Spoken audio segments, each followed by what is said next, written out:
And when you look at us and say you're living above your means if you can't make $100,000 work for your family, they're failing to notice that childcare plays a big part in this. The world mostly runs on dual income homes at this point. Most millennial families are a dual income home because they can't afford not to be. And that's partially because of childcare, but partially due to the cost of living and the cost to own a home, right? The average mortgage right now is over $2,000.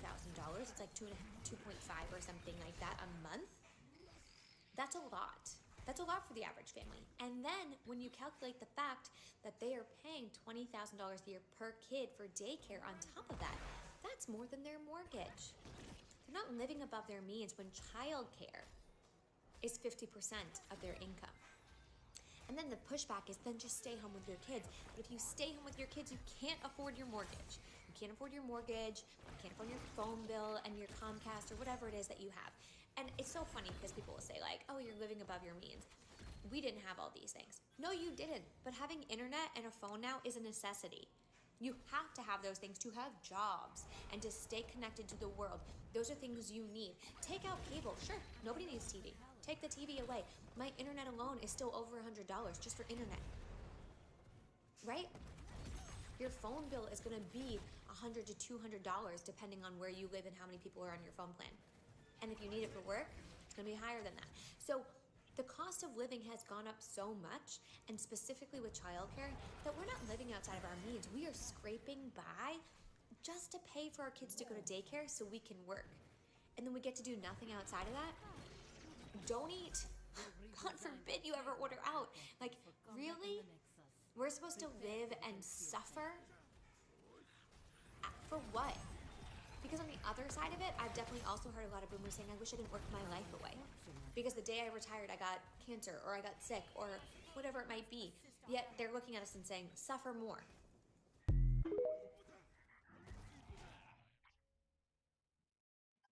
I decided to go into mental health because I actually wanted to help people.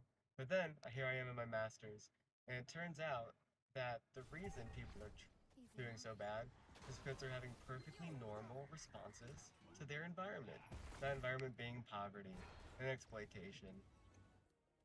And it's like, I don't want to be a therapist because I'm supposed to tell this person that they're not having a perfectly normal response to their horrific environment because of late stage capitalism. It's like if I teach them to cope in this unhealthy, toxic environment, that's just keeping the system as it is. So yeah, I'm not doing too great.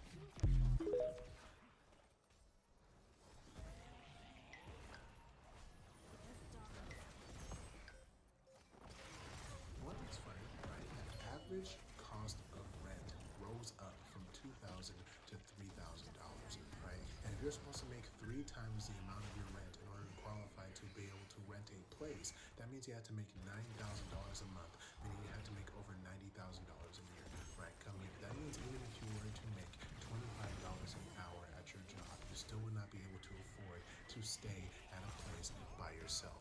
And people are saying, oh, well, just get a roommate. Nobody likes roommates. And you can't even rely on the roommate to either come up with their half of the rent, and if anything, they're more of a liability, and putting their name on the lease is even more stressful. And notice that we're just talking about renting. We're not talking about getting a house because virtually that's just impossible at this point. So yes, none of this is fun. Being an adult isn't fun. I know there's already like thousands of other videos out there about the housing crisis in Canada, but I'm just gonna add to it a little bit more. So I recently moved in with my partner. We are living in a 3-bedroom townhouse in Langley, British Columbia. Langley, British Columbia. I need to specify Langley, not Vancouver. We are an hour at least outside of Vancouver, depending on traffic. And our rent is $3,300 a month. Like no utilities, just $3,300 just for rent. And I was telling this to some of my coworkers today who are a bit older than me, like 10, 15 years older, who either have been living in their place for a while or they own a place. And they were shook. They were shocked. They did not realize that $3,300 a month was the going rate. And actually, we got a good deal. The going rate in our neighborhood of Willoughby is like $3,500 for what we have. I actually have a coworker who lives in Surrey, which is like 25 minutes away, closer to Vancouver. She has like a 3,000 square foot house on like this huge property, and she only pays $2,400 a month for her mortgage because she bought her house like, I don't know, a decade ago. And it is bonkers to me that in Langley, British Columbia, it is $3,300, and that's a good deal, for a 3-bedroom townhouse. And I used to live in Vancouver. I had to move out to Langley because it was cheaper. I couldn't afford Vancouver anymore, and $3,300 is absolutely not affordable. And my partner and I, we make a decent income together. We are a dual income, no kids situation, and to be perfectly honest, we are making within the like $150,000 per year range between the two of us. And don't get me wrong, we can live a decent lifestyle. We are able to pay our bills, we can afford our groceries, we can go out to eat a couple of times a week, but that's it. We can't really do anything else. And I remember growing up thinking, if you had a $150,000 household, you were it. You were making the big bucks, you were making so much money, you could live in luxury. But no, $150,000 salary, it literally just affords us to pay our bills and not worry about if we can afford groceries when we get to the cash register. And it is just so messed up that that is the salary that you need to live a comfortable lifestyle. And not even a luxurious lifestyle, just a comfortable lifestyle knowing that like we're okay. You should not have to be making $150,000 a year just to feel safe that you can afford groceries. And I need to stress, this is not a major city. This is Langley, British Columbia. This is a small city. Like, it's not Saskatchewan in the middle of nowhere, but it is still not a big city. The cost of living these days is absolutely fucked. The cost of living in the US is only going to get higher. It will never be lower. And it's simply because all the companies that run the US want to make their money. Within the next 10 years, US citizens won't even be able to buy a house anymore. All the houses are going to be bought by most likely hedge funds or people who are doing it right now, and it's going to become a renter's nation. Also, inflation is going to be higher, and the US dollar is going to be worth less as well. There's absolutely no way the US will ever fix itself. It's already too far gone. Nobody's going to be able to survive in the US in about the next 10 years. A lot of people will be very, very poor. There's going to be no middle class either. It's going to be the ultra rich, and then everyone else will be poor. That's it. The middle class is not going to exist in the next 10 years. And it's sad it's going to be that way, but the people who run the US are companies, and they run everything for profit. All the politicians are bought. They're all lobbied by these massive companies. So people who think, oh, you know, these politicians are working for us or this or that. Oh, they can help us fix things. That's never going to happen. These companies are going to buy out these politicians like they've always done, and that's just the way it's going to be. Cost of living is going to get much, much higher than it is now. It's the reason why a lot of people are leaving the US, because they can't afford to live there anymore. So other countries are now more appealing. I just bought a week's worth of groceries, fully insulated my house with the highest quality asbestos, and took my family of 17 to the local taxpayer-subsidised blackface show, all for 32 cents. I just spent my life savings on a carrot. How much do you think it is to call an ambulance in America? Oh gosh, $1,000 probably. $150 maybe? Just that's being kind though. I know America's a bit of a harsh country. Yeah. How much is it? $1,200. Just to call an ambulance? Alright, how much do you reckon it costs to give birth in America? For new life, I'd probably say around $10,000 or so. 2,500 trying to have a kid in America? It's 18 grand. What? If you want a hip replacement, how much do you reckon that costs in America? $5 grand. It's 17,000. 40,000. 40,000? Why is it so high? People don't realise in England, you get free healthcare. We're getting very blessed, to be honest. I pay for inhalers, they're quite expensive. Do you? How much is your inhaler? £11? In America, that costs $60, $70. $60? So I'm on here because I've had enough, and I don't think I'm the only person. I cannot be the only person. This is like just a general, please, like I beg you, reply, let me know if I am the only person, yeah? Okay, cool. Has anyone else noticed that since this whole cost of living crisis, everyone is more miserable? Like, everybody is more miserable. I don't know if more miserable is proper English. I'm miserable. Let me tell you why I'm miserable. I'm miserable because I have to sacrifice things that I never had to sacrifice for my happiness just to survive. Bare necessity just to get by, yeah? Okay, cool. Let's start with this because I don't care. Like, I actually don't give a fuck. You see my nails? These? Yeah, these. Let's have a look at these nails. Yeah, these were Christmas nails. I've not been able to get them done again because I have to sacrifice my nails for gas. Yeah, I have to make sure that my house is warm and I can cook food for myself and my child. So I've had to sacrifice my nails. Oh, most people will be like, you don't really need to get your nails done. Okay, cool, check it. Me personally, when I get my nails done, it makes me feel good. It makes me feel pretty. I also like to have nice nails for work, for what I do.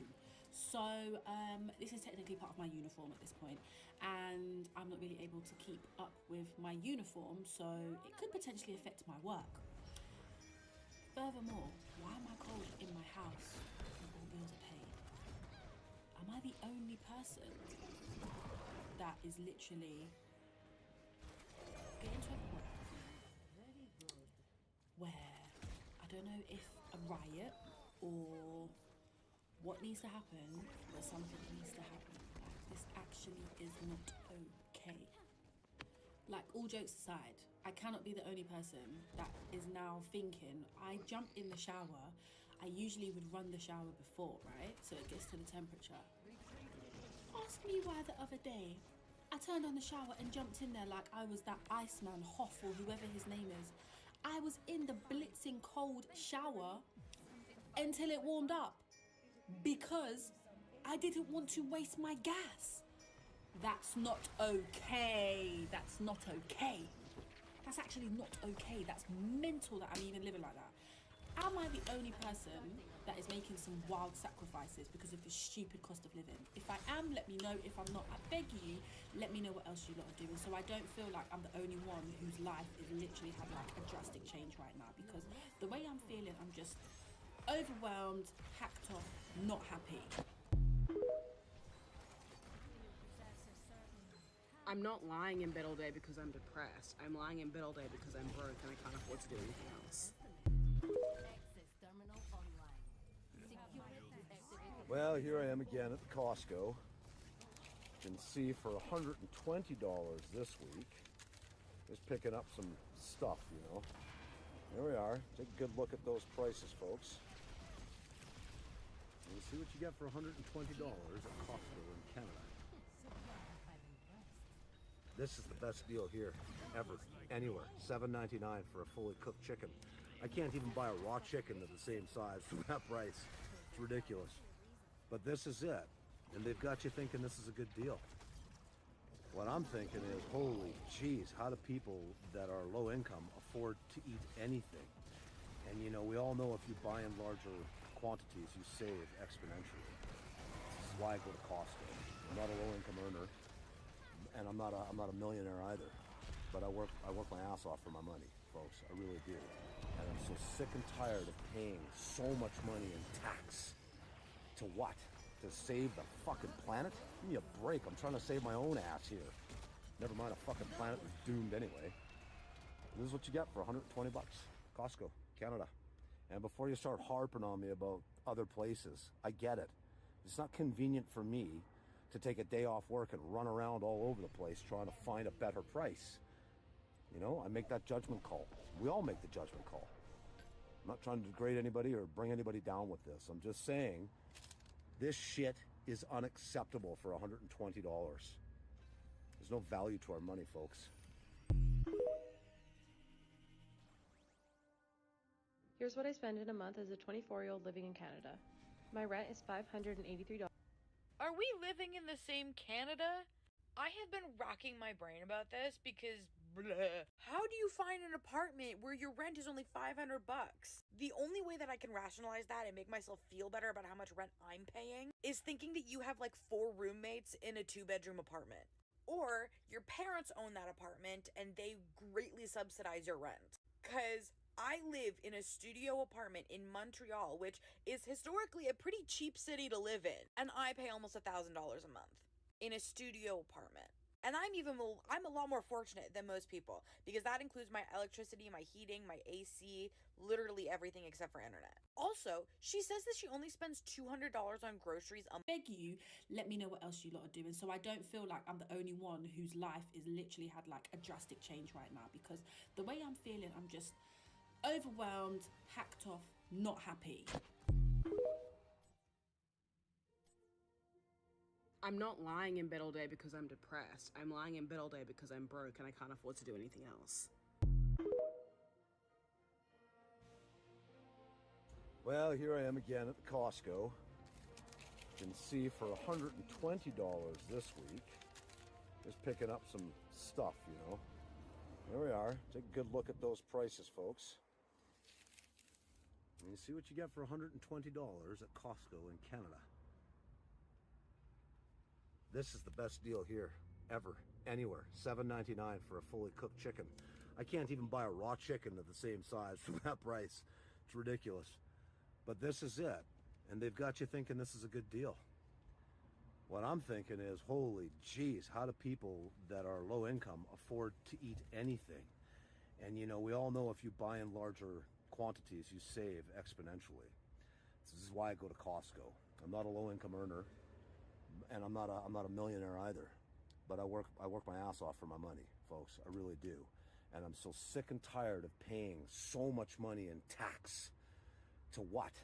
To save the fucking planet? Give me a break. I'm trying to save my own ass here. Never mind a fucking planet that's doomed anyway. This is what you get for $120. Costco, Canada. And before you start harping on me about other places, I get it. It's not convenient for me to take a day off work and run around all over the place trying to find a better price. You know, I make that judgment call. We all make the judgment call. I'm not trying to degrade anybody or bring anybody down with this. I'm just saying this shit is unacceptable for $120. There's no value to our money, folks. Here's what I spend in a month as a 24-year-old living in Canada. My rent is $583. Are we living in the same Canada? I have been racking my brain about this because bleh. I'm in debt. A lot of debt.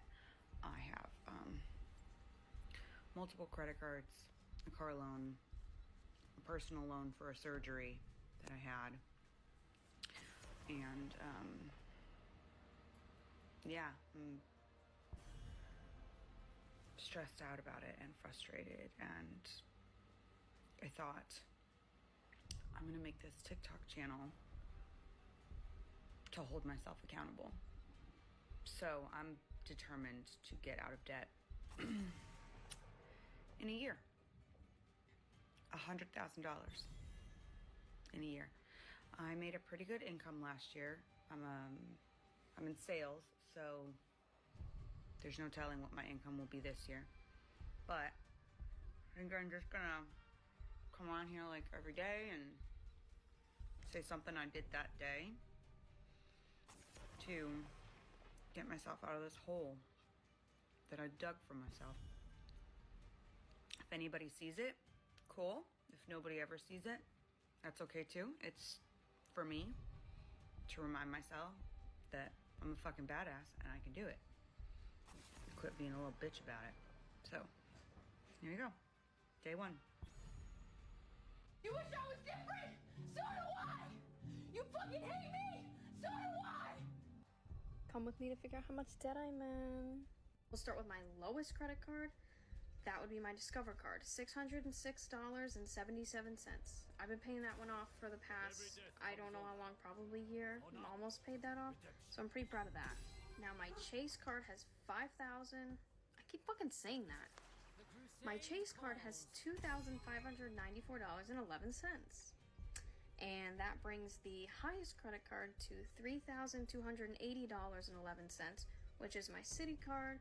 That brings the grand total of credit cards to $6,480.99, just shy of that round number. A lot easier with Credit Karma, so I'm just gonna log into that.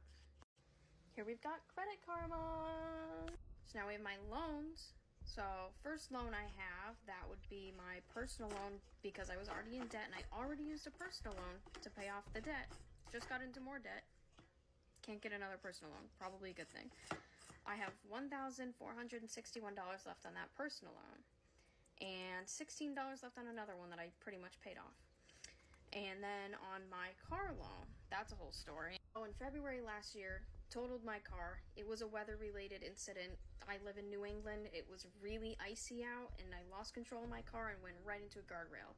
So that got me $8,593 into an auto loan, which is my most hated loan. I really hate that one. It's a lot of money. It's $180 a month, which isn't as much as most people's car loans, but it's a lot for me. I don't want to pay that. And then we have my student loans, because fall of last year, I tried going back to school and it wasn't really for me. So I have $1,375 from that because I stopped going to classes, so I didn't know that they would not cover my schooling. I don't know, I just kind of, I was winging it, so I have that to pay now. Thankfully it was community college, so it's not too much money. $1,306 on Affirm. Paying for is evil. I'll get into that in another video. I can't find my login information right now, but I have somewhere between $700 and like $900 in medical debt. And that brings the grand total to whatever this number is going to be once I calculate this. My goal is to get all of this paid off by the end of the year. And if you want to see how I get that done, as a total beginner in the world of financial freedom, follow for more. Part of like, I don't know, apparently it's good or whatever. I have 3 main sources of debt, not counting student loans. That's Joe's problem. I owe money on my car. I'm not super worried about the car because I am moving to a city where I don't need one, so I'll be able to sell it. It's actually worth more than what I owe, so I'm in a good position there. So we're not worried about it. Okay, so second debt is a little bit of a balance that I have on a Capital One card. I owe $2,800. I have $47,000 worth of credit card debt. Yeah, man, you're close to a little over $200,000 in negative equity, bro. I owe TJ Maxx $9,562.30. Okay, so we are back. I have another debt video for you guys. I have a lot of examples. I don't even know if I'm going to go through them all today. But somehow with the data coming out that consumer spending is still on the rise, even though a lot of people are hurting, more projections of Black Friday doing better than it's ever done before, and the constant barrage of advertisements all over social media, it seems like a lot of people are paying with their credit cards. And because of that, there's been a snowball effect with a lot of people and have put themselves into a lot of debt for many different reasons. So we're going to go over it along with some of your comments from the previous video. So if you want to be featured on a future video, leave it in the comments down below, but we're going to start off with a big one. I owe TJ Maxx $9,562.30. And I'm trying to pay off my Affirm and Klarna loans. So as you can see, it's $9,562.30 that I owe. Now you are seeing a over limit because this account is closed. There's a lot of presidential quotes that inspire me. They're eating the dogs. But this one from George W. takes the cake. Fool me once, shame on you. Fool me can't get fooled again. Now watch this drive. Either way, we've all made our fair share of dumb money moves. But thankfully, people now put them on the internet for us to enjoy and hopefully learn from. So today I'll be reacting to some videos of people ruining their finances in real time. Let's take a look so we don't make a fool of ourselves. But first, a fool's errand, watching this channel without hitting the subscribe button. So hit the button, do it for your country. And shout out to Delete Me for sponsoring this channel. Thanks for looking at it. All right, let's get into it. How much money I saved this year? $0. But I fell back in love with living again, and that's a win in my book. And you know what? I was financially irresponsible this year. I really was. I took financial irresponsibility to a whole new level. I even exceeded my expectations of what it means to be financially irresponsible. But I owe it all to the buy now, pay later. Because give it to me now. That flight to Italy, that other flight to Italy, those Airbnbs, That concert ticket, now. How I'm gonna pay for it, that's next week, that's next month's problem. But as long as I can get the thing now and then figure out how I'm gonna pay for it, that's all. Truly, that's how I've gotten through 2025, and no shame, honestly. Like, you guys are probably like, that's not responsible, hence financially irresponsible. I'm calling myself out. But you know what I also did this year? Was fall back in love with life again. And yes, I had to fetch out some money that I don't even know how I got, how I came up with. I had to, but in doing so, I was living. I lived my life and fell back in love with living. So, a win is a win. Gosh. Guys, Gen Z is cooked. First of all, the hand gestures, they were doing too much. I'm gesturing. Like, you think millennials are cringe, and the whole time you're like, give me the trip, give me the trip. I'm like, at least I'm honest about my irresponsibility. Oh my gosh. Guys, let me just read the first comment here from Julia. I know you have many followers, so this may be lost on you, but I wanted you to know that I've really appreciated your bravery in what you've shared in your videos and how you've been fighting to like your life again. So brave. If going broke and using buy now, pay later to go on trips that you can't afford so that you can feel something, if that's living and getting your life back, your life sucks. Create a life you don't have to escape from, okay? I don't understand people like this. She's like, and if you want to shame me, don't, because I have no shame. I'm like, you're projecting, girl. No one said it. Clearly you have some guilt over this, because you made a video saying, I'm really financially responsible, but if I make a video about it, at least I'll feel better. Just journal. Journal privately. You ever thought about that? Not everything has to be a video. Sometimes I do this at home, not in front of cameras. To my wife. Is she listening? No. It's not the point. The point is I'm getting it out in a safe place. Done with her. Moving on. Gambling my paycheck, part 3. We're already at part, we skipped the first 2 parts. I guess he's still gambling. Let's see what happens. Part 3 of gambling my paycheck. I just finished my shift. We got our check today. We got paid $506. We're gonna throw $506 on one hand of blackjack and try to double our money. But if we lose, I basically work for nothing. Let's load up Rainbet and see what happens. 506, one hand. Here we go. Don't let me down, Rainbet. 10 against a 10. Hit. 14, no! Oh, gosh. I work for Language, sir. All right, first of all, you have anger problems. You definitely should not be gambling. Second of all, it looks like you have a really nice car. I see red leather and I go, this guy really is flexing on us with his red leather. It's not for me. I find it tacky, to be honest, but hey, you do you. This is unhinged behavior. I mean, his whole account, it's called Gambling My Paycheck. But no, this is wild. I don't know if he's actually telling the truth. I saw there was a number in his gambling app. It said like $4,000. So I guess this is his life. This is how he chooses to spend his money. I'm not a fan of losing money, and I think gambling is a very addictive, terrible trait, hobby to have, and therefore I don't do it. If I go to Vegas, it's penny slots for me, bud. I bring $20. I play for 2 hours, get a couple of cocktails. I go, that was worth it. That was worth the entertainment value. I'm good. Losing $500 in 1 second on an app, hard pass. Let's keep going. Winner, winner, chicken dinner. I won $100,000 after winning America's Next Top Model in 2017, and here is the story of my biggest financial mistake of my life. So after I won the show, they actually gave me a check for $100,000. Boom, baby, I'm rich. And for some reason, my little itty-bitty undeveloped brain thought that that meant it was $100,000 post-tax. Like, they obviously already took out the game show tax because I got a check for $100,000. Newsflash, not the case. So anyways, I go and spend the $100,000. I paid $60,000 for an apartment in New York, but I had a roommate pay me back, and then I subleased it, and they paid me back. Anyways, it wasn't that horrible of an investment, but obviously not the smartest thing I could have done. And then the rest of the money I spent taking my family on, like, nice dinners, and I bought 1 pair of shoes, and anyways, I spent the entire $100,000. I also got a car. Like, yeah, I spent the money, okay?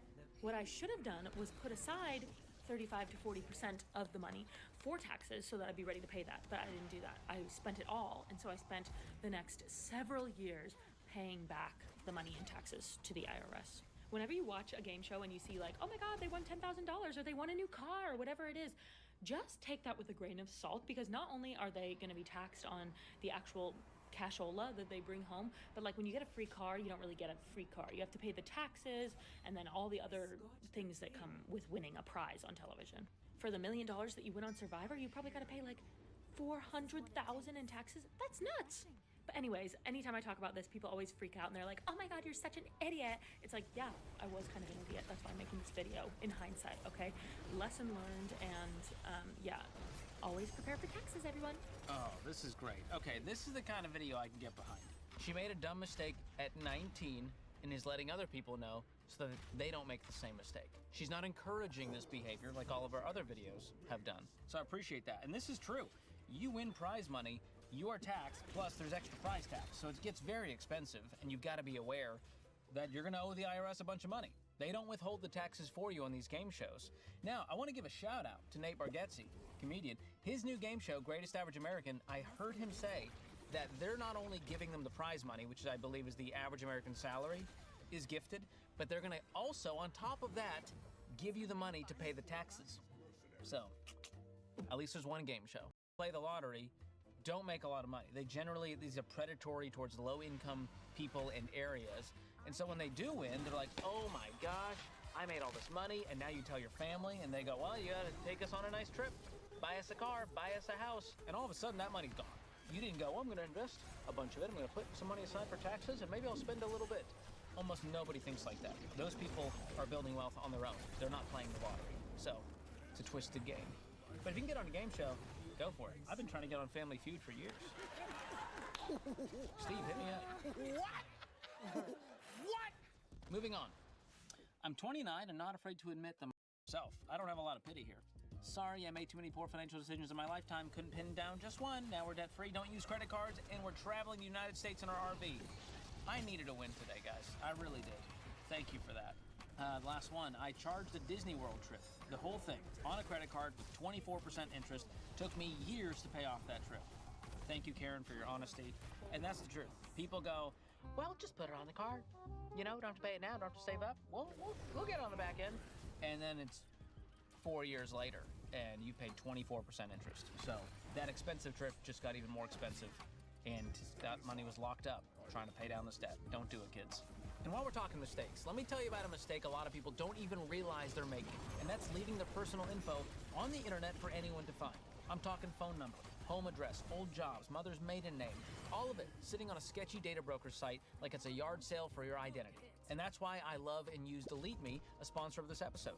Delete Me's team goes out and finds your personal info on hundreds of these data broker sites, and they remove it, and they let you know about it with a custom report. And they continue to monitor and remove your info so you stay protected. So if you want fewer spam calls and texts and more peace of mind, check out Delete Me. And right now you can get 20% off an annual plan at joindeleteme.com/George. Another money mistake I want to help you avoid is paying way too much for your phone. Thankfully, Boost Mobile, today's sponsor, makes it easy to save.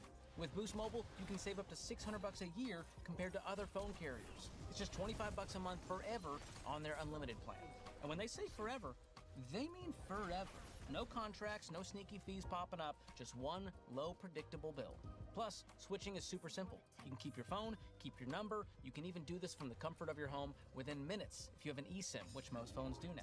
So ditch the high bill, make the switch today, boostmobile.com/Ramsey. Based on average annual single line of payment of AT&T, Verizon, and T-Mobile customers compared to 12 months on the Boost Mobile Unlimited plan as of January 2026. See website for full offer details. All right, back to the vids. Let's see what this young man has to say. I have such an unhealthy relationship with DoorDash, and the financing thing is just not helping. I've already financed like $1,200 on DoorDash, and I don't know when those interest payments are gonna start. Now I can make like a really nice meal in my kitchen, but just the convenience of someone just dropping off my meal is the nicest thing ever. And then I don't have to pay for it up front, which technically means it's free at that point. Think about just deleting my DoorDash account once I get to like $5,000 financed, and then just starting a new one. Do you guys think if I just delete my DoorDash account, it'll just delete my financed meals? Looks like my Dasher has arrived. You guys think I'm joking? Got the dogs. Got the dogs out. Oh yeah. There are zero things I like about this gentleman. All right, let's start with the visuals, because that's what pops out first. He's shirtless. He's got the finger on the chin with kind of the blue steel look, kind of the faux messy hair, the silver chain. which is giving 2004 energy, all right? He definitely got it off $5,000 for the average person. And you've got to feel it. That's the key here. We've added too little friction to our lives. Everything's frictionless. I can just go to an app, hit a button, and it shows up, and I never really had to pay. Even if it came out of your account, it doesn't feel like real money because it's all just through an app. When you go to the grocery store, you use your own money with a debit card or cash, you take it home, you cook it, you're gonna eat that meal and you're gonna like it. And it's gonna be hot, unlike this DoorDash meal, which has been sitting in this guy's car and smells like cigarettes. Ask me how I know. That's why I don't DoorDash anymore. It's disgusting. It's cold and smells like cigarettes, just like Mima's house. Got dark, guys. I gotta work that out with my therapist this weekend. Next. So I bought my first house and lived there for a year. And then after that, I put out what they call a HELOC, which is a home equity line of credit, which is pretty much like a credit card that allows you to use 70% of the equity that your home built. I used that to put down as a down payment on my next house. And then I turned my first house into a rental property. So I became a landlord, and then I moved into my new house. So my first house now has tenants living in there, and they cover the mortgage and like plus some. This is the house hack I'm talking about. You know, I only have to put down 3%. Investment properties, you have to put down 20%. That's like the house hacking part that a lot of people don't understand. I mean, everybody wonders like, how are you gonna come up with like 20% down? But you don't have to. This one is maddening. I knew he was a realtor. Buy, build, sell. There's all kinds of real estate hacks that people throw out there. Like, hey, don't have 20% down to put on an investment property. Put 3% down, and then it's your property. But then you take out a HELOC and buy another one, then you can rent out yours. It's riddled with risk all over the place. Assuming that your tenant's gonna pay, that you're gonna have a quality tenant, that you're not gonna have maintenance and repairs. And by the way, taking on 97% of the mortgage, there's no way you could even rent it out where you could pay the mortgage from your tenant. So just BS all around. Sorry, homeschoolers. VC, bull crap. Can we even do crap? They can't do crap. I don't know what the homeschool appropriate version is. I need a translator. Is there like a Google Translate but for homeschool? Let me know in the comments. Or create one. Showing my family my 2025 credit card statements. Unhinged, but let's see what happens. 2025 Amex Wrapped as a not wealthy 24-year-old. We did this last year. 35,000 people loved it, so we're back for more. In January, my biggest purchase, Sephora online shopping haul, and this month I spent $1,112. On to February. 2,700. 1,500. Oh my god, guys, you're gonna be so proud of me. $14.94. What is a solid core membership? Is that a gym thing? I imagine. She looks like she really wants to let you know she goes to a spin class. So, okay.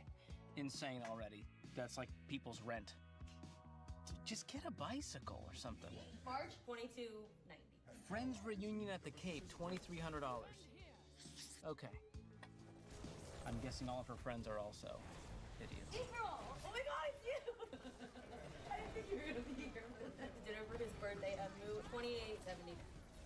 Guys, I'm sorry, but every month is another reason to be upset. Boyfriend's B-Day dinner at Moo, $28.79. That's $2,879.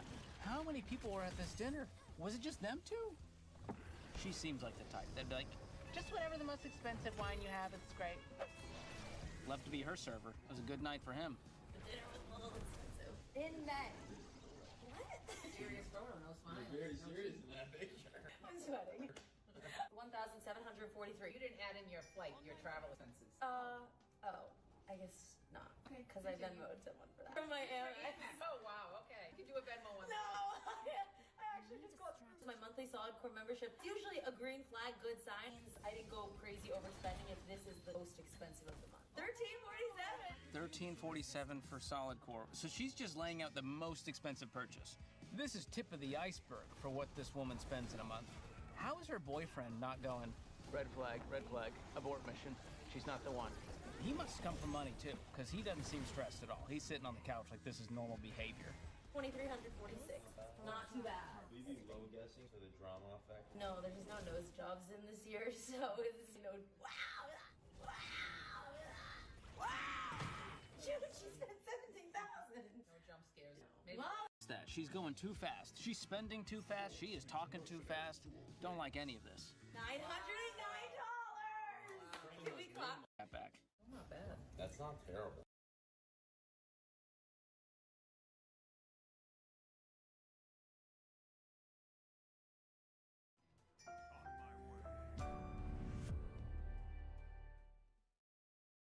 You ever feel like rich people know something you don't? Well, apparently my producer Alex does, because he searched TikTok for what rich people know. And I guess he liked what he saw, because now he's making me react to what he found. Let's get to it. I don't like this guy already. I already hate People use their own credit to buy. Like, did you know rich people don't use their own personal credit? We actually create LLCs and buy everything under our LLC, and we write everything off, and we live our entire lives. I'm not even, my name ain't Victor, my name's Rancor Ventures. I run my entire life through that. Poor people, or people that aren't well off, they run everything through their personal credit. They got their house, their cars, their cell phones, everything's under their personal credit, when you really need to push that over into an LLC and get the benefits of having a business set up. So, not that hard to set it up. I got some friends, reach out to me, I got some friends that can teach you how to set up your own LLC and start running your life through that. And all of a sudden your credit score, your personal credit score is gonna go way up, and that's gonna allow you to get more business credit. You want business credit, not personal credit. Okay, punch me in the face. This guy is everything that's wrong with finance TikTok. Don't use your personal credit. Now, I agree with him on one thing. Don't use credit. Whether you're poor or rich, I just wouldn't use credit at all. So the fact he's saying, well, poor people use their credit to run their personal expenses through, and what he does, which by the way is not legal, is run everything through an LLC, including his personal expenses, and saying it's a business expense. And the other BS he spouted is, I just write everything off, bro. Bro, it's a write-off. Like, what in the Schitt's Creek are you even saying, dude? And I don't know why, I just don't like his vibe. I don't trust it. I don't trust a grown man in a tiny beanie. All right? But I'm gonna hard pass on literally anything this guy says. Let's see what's next.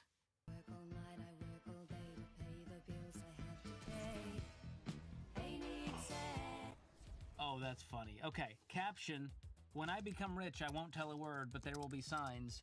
And she leaves the ketchup and mustard packets at the restaurant instead of taking them home for free ketchup and mustard packets.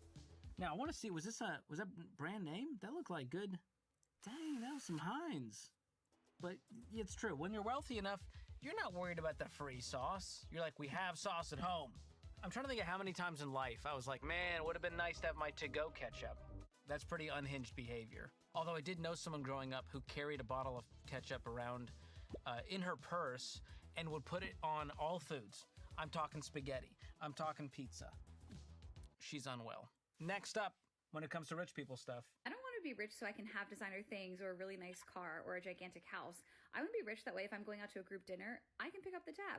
Or if we're going on a family vacation, I can cover the hotels or the airfare. If I want to take my husband on a surprise birthday trip to Australia, a place he's always wanted to go, we can just do that. I can put $10,000 in the account we have my nephew. I can donate to charity. And yes, I would still buy material things, but I want to be able to make a lot of money so I can treat the people I care about in my life to all of these experiences, and we get to do all of these wonderful things together. That is actually beautiful. Okay, she started with, I don't want to be rich so I can have designer things. She doesn't care about the material. She just wants to be generous. I think that's actually beautiful. And it's a great goal, honestly. When you think about like the reasons why people want to build wealth, a lot of it is just pure vanity. If you ask a 25-year-old bro, why do you want to make $1 million?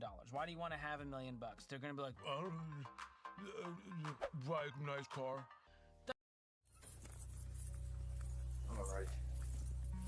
You nervous? Hey, I'm out here with Miss Cassandra. Officers have just arrived at the getaway motel of 28-year-old Cassandra Douglas. For the last 24 hours, she and her brother have been on the run after 3 of their family members were found dead and burned in the desert. 99% this is either an animal or a person. Yeah. That looks like a human, dude. And as these local officers prepare to confront the primary suspect of the most important case they've ever worked on, nothing could prepare them for the horrifying discoveries they're about to make. Roger, police! Anyone inside, make yourself known! This is a horrible nightmare. Or about where Kane is. So in our job, you will hear law enforcement say a lot, it's what you know and what you can prove. And right now, we're working on collecting the information so we can prove what we believe we know. Yeah, see, the thing is, we don't know what he did all those years. Wherever he was, what did he do? Who did he know? And what we're was also his? working on it. Do you have no idea? I would even be worried about his sister, Brecken Ross, so-called stepsister, you know? When that one text he sent me about working with the, over in Roswell or whatever he said. He was saying something about helping out his sister with her crazy ex. Crazy ex, yeah. Something like that you had shown me. Yes, I think it was a relationship. I was trying to remember that at the beginning, that she wasn't with that guy anymore because of that. Was like that? I was supposed to feel sorry for her. I mean, when they first were like chit-chatting and everything. Oh, in I'm the like, conversation? "Hey, Okay. She's talking about the Yeah, I Thanksgiving think Day that call. they said something about that. Mike would go on to identify the woman in question as 28-year-old Cassandra Douglas.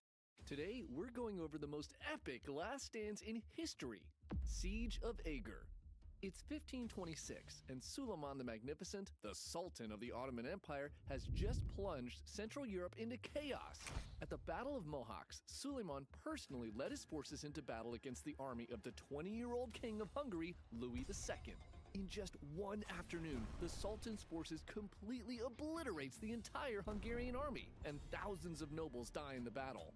The young king tries to escape the massacre, but he falls from his horse and drowns in a river. With Hungary's leadership and army crushed, Suleiman expected the territory to quickly fall right into his hands.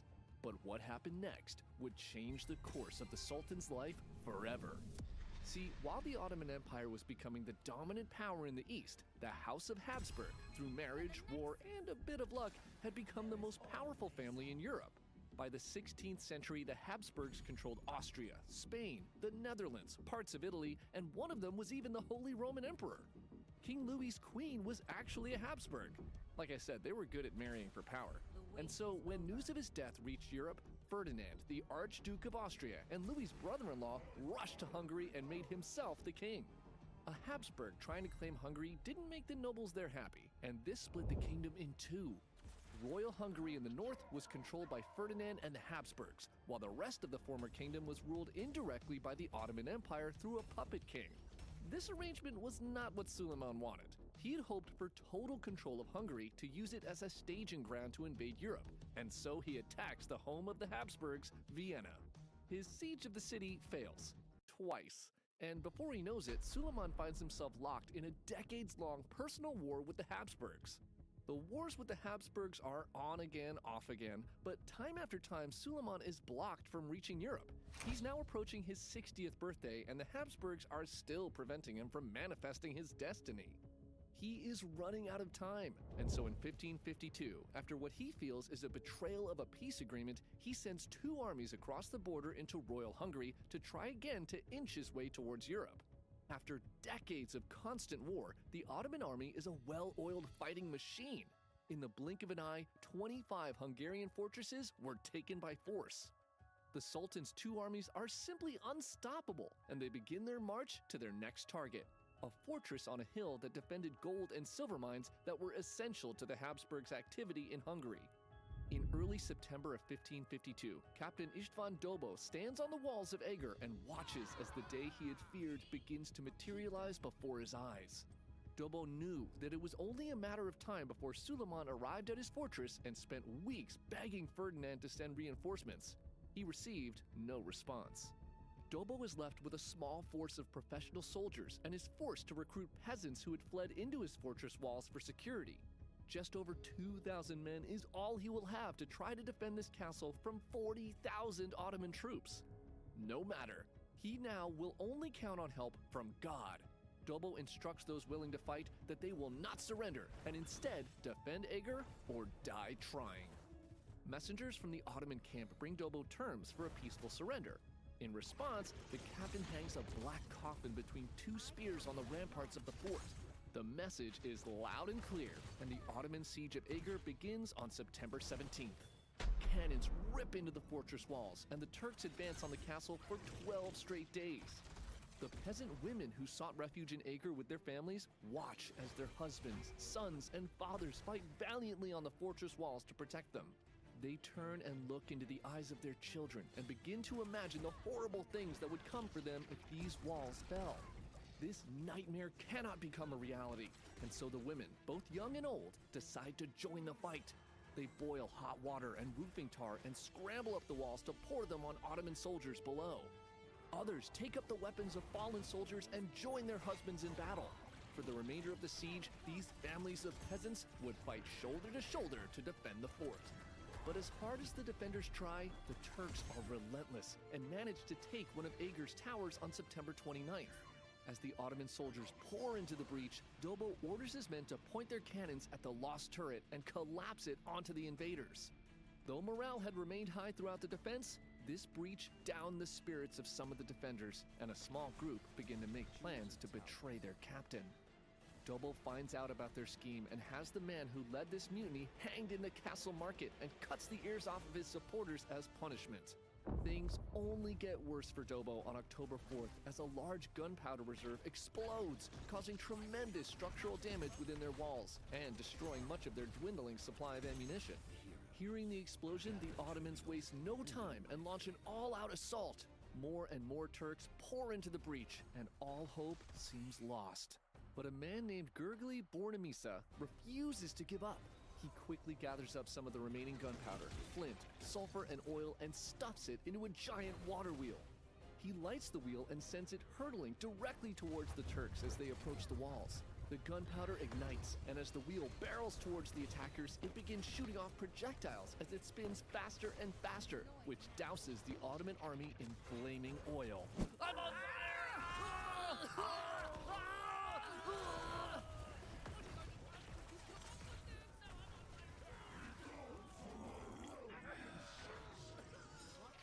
The battle continues for another week, and as bad as things seem for the defenders of Ager, things had gotten much worse for the Ottoman army outside. They did not expect this siege to take this long, and had now run out of ammunition. The two Turkish commanders had begun bickering over who was to blame for this disaster, and disease had also swept through their camp. Many of their soldiers no longer had the will to fight, and officers began resorting to pushing their men towards the walls at sword point. On October 17th, half of the battered Ottoman army leaves Ager, and the remaining army follows them the next day. An estimated 9,000 Ottoman soldiers died trying and failing to take the fortress. Against all odds, Commander Dobo and his ragtag group of 2,000 soldiers, farmers, and women had just handed the Ottoman Empire their first defeat in their war against the Habsburgs, and he becomes a national hero in Hungary for leading one of the only defensive last stands in history that actually won. Battle of Cameron. For most history fans, the American Civil War is probably the first thing that comes to mind when you think about the 1860s. But did you know that at the very same time, just south, the French were conducting a full-scale invasion of Mexico, and it was actually in this conflict that one of the greatest last stands in history took place. It's 1861, and the Emperor of France, Napoleon III, feels he has just come up with the perfect plan to grow his empire. At the time, the Civil War was raging in the United States, and with the Americans busy killing each other, Napoleon thought this might be the perfect time to test that pesky Monroe Doctrine, a treaty that prohibited European states from messing around in the Americas. And just as luck would have it, Mexico had just given him the perfect opportunity to do just that. See, the Mexicans had just come out of their own civil war that nearly bankrupted them. They owed a ton of money to Europe, and being broke, the new government had stopped paying their loans. This was no bueno to Europe, and so Spain, the UK, and France each sent troops to Mexico in December of 1861 to get their money back. The UK and Spain quickly reach an agreement with the Mexicans and head back to Europe. But France, on the other hand, begins to send more troops to Mexico, and it quickly becomes clear to everyone that Napoleon's goals aren't just collecting overdue debts. This was an old-school imperial invasion. Tensions continue to escalate as more and more French troops land in Mexico, and in 1862, 6,500 of Napoleon's imperial army begin a march towards Mexico City. The Mexicans scramble soldiers and militia to defend their capital, and skirmishes break out en route. The Mexicans fight valiantly, but the French push them back at every battle and seem unstoppable. But on May 5th, 1862, the Mexicans again try to stop the French army as they enter the town of Puebla, and though they're outnumbered, they manage to beat them back for the first time. This victory proved the Mexicans could go toe-to-toe with one of the greatest armies in Europe, and in fact is still celebrated unknowingly by Americans across the country to this day as Cinco de Mayo. But anyways, when news of the defeat at the Battle of Puebla reaches Napoleon, he's equally humiliated and enraged.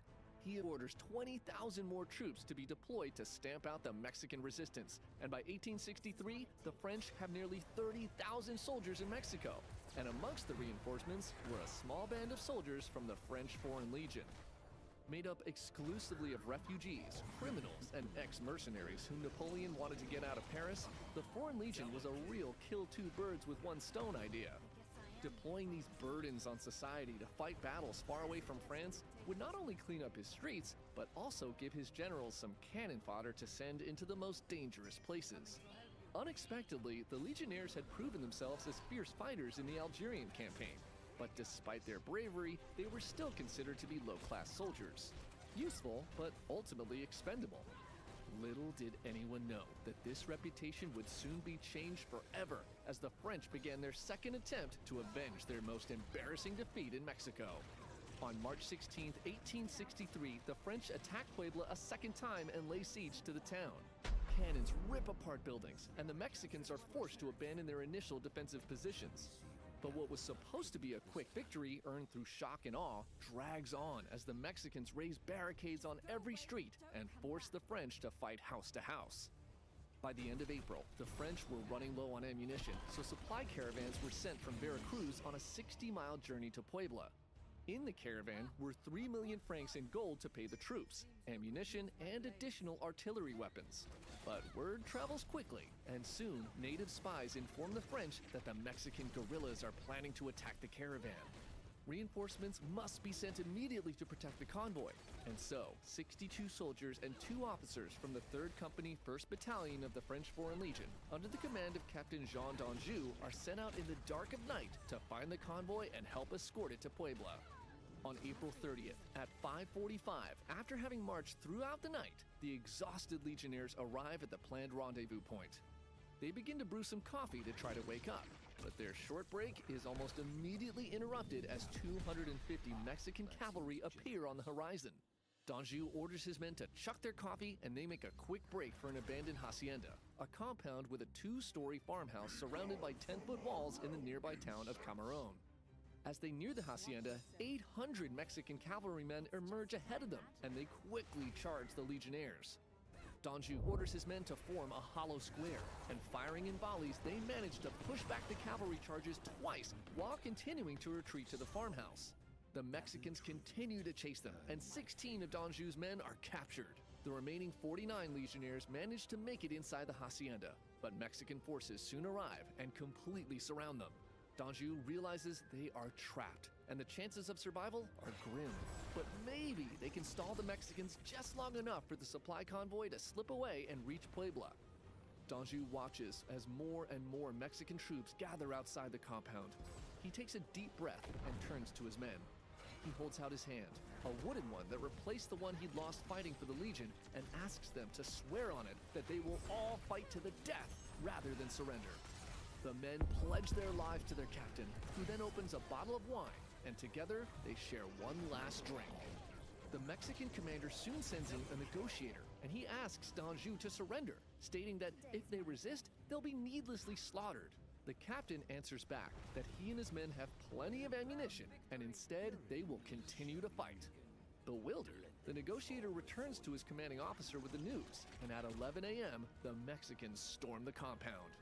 The Legionnaires fire round after round into the hostile crowd, who are quick to return fire as they storm the hacienda. In the firefight, d'Anjou is hit and soon dies from his wound. Casualties quickly begin to pile up on both sides, but more Mexican reinforcements arrive at Camarón, bringing their numbers to over 2,000 men. The negotiator again tries to get the Legionnaires to surrender, but the only response he gets is from a sergeant stationed on a roof. Go to hell!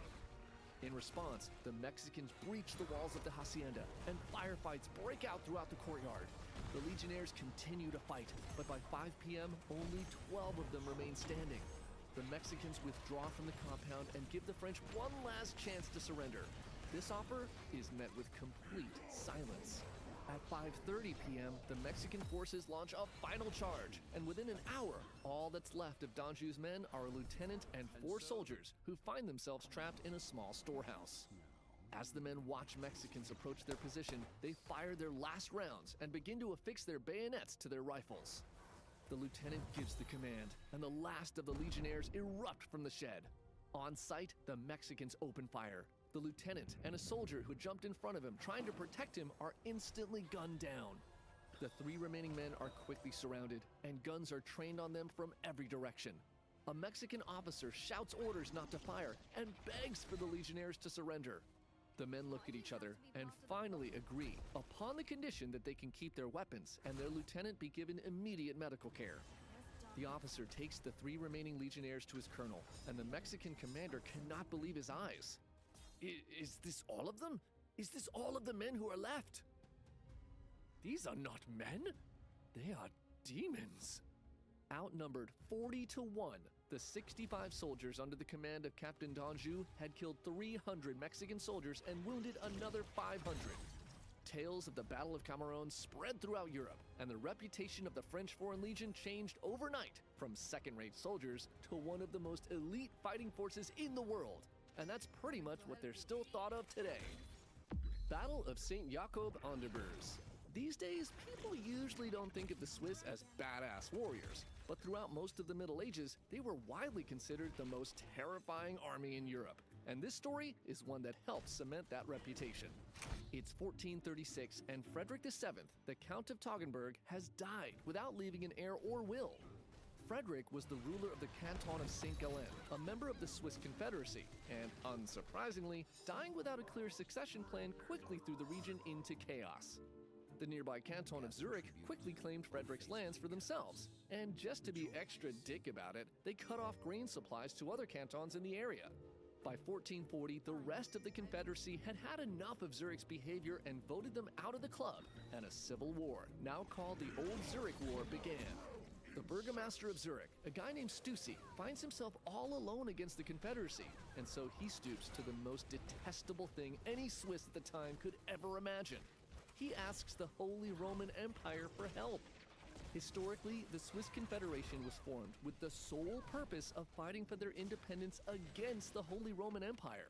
A canton asking them for help was the most traitorous thing any Swiss could imagine, and as expected, Stussy was branded a traitor. But in 1443, the Holy Roman Emperor Frederick III, not to be confused with the Swiss Frederick VII that just died, agrees to help Zurich and sends 500 knights to help their cause. Stussy leads his combined army into battle, and immediately they're steamrolled by the now completely pissed off Confederation forces. Stussy dies in that battle, and now the Holy Roman Emperor finds himself stuck in a war against the increasingly angry Swiss. So he calls on his friend Charles VI, the King of France, for help. Charles wants to be a bro to the HRE, so he sends his son, the Dauphin, future King Louis XI, with 30,000 mercenaries to Switzerland. These mercenaries, called the Ecochers, which literally translates to the Flayers, were battle-hardened veterans of the 100 Years' War who had now turned to terrorizing commoners in the new period of peace. These men were hungry to once again fight a worthy opponent, but they had no idea just how worthy their new opponents would turn out to be. The French arrive in Switzerland near Basel in August of 1444, and the Swiss Confederation quickly cobbles together a small force of 1,500 young pikemen as a first line of defense against the invaders. In the early morning of August 26, 1444, this small regiment, after having marched all night, finds a French vanguard in a nearby village called Cratin. As they watch these foreign soldiers casually strolling the streets, the pikemen become enraged that Zurich has stooped so low as to invite the French to fight with them. Instead of calling for reinforcements, as they were instructed to do, the 1,500 Swiss pikemen are overcome with anger and charge directly at the French vanguard. A vicious battle erupts in the streets as the French, not expecting to be attacked so eagerly, are caught completely off guard. The Swiss are terrifying as they viciously cut down and impale the invaders without mercy, and soon many of the Ecochers, the scary mercenaries the Dauphin brought with him, begin to flee the battle. The pikemen quickly find another unit of French soldiers in the neighboring town of Moutons, and once again, on sight, charge directly at the vanguard and rout them as well. The Swiss now feel invincible. The French are cowards. And so, instead of following orders and reporting back like they were supposed to, they go out and hunt for the rest of the French army, whom they eventually find across the River Birs. With the sun rising high in the sky, the Dauphin and his 30,000 men stare bewildered as a small band of 1,500 Swiss soldiers wade through the river directly towards them and begin to form 3 pike squares. The mismatch is ridiculously obvious for everyone there. The French outnumber the Swiss 20 to 1. This is going to be a massacre. But before they can figure out what's going on, the Swiss begin charging at them in formation. The Dauphin is startled, but he quickly orders a cavalry charge. The Swiss are brave, but they can't possibly... Oh my God, we are dying! Against overwhelming odds, the Swiss maintain formation and fight off these charges again and again. Soon, the cavalry is pushed back, and the Swiss find themselves within striking distance of the main French army. The Dauphin quickly orders his crossbowmen to fire at the Swiss to finish them off. On command, thousands of bolts are sent hurtling across the battlefield directly into the advancing formations. But as they lower their weapons, the French watch in horror as the Swiss simply rip the bloody bolts from their bodies and continue to march forward undeterred. As they draw nearer, the French can see that some of these soldiers had lost their hands while fighting off the cavalry charges, yet they continued marching forward in formation using their bloody stumps to hold their weapons. Now in range, the Swiss pike squares charge at full speed, and brutal melee combat erupts as the forces clash. The battle rages on for a few hours, with soldiers on both sides falling at a rapid pace. Despite the overwhelming odds, the Swiss fight without fear. But eventually, the sheer numbers of the French army begin to collapse their formations, and they're forced to retreat to a small hospital called Saint Jacob. The French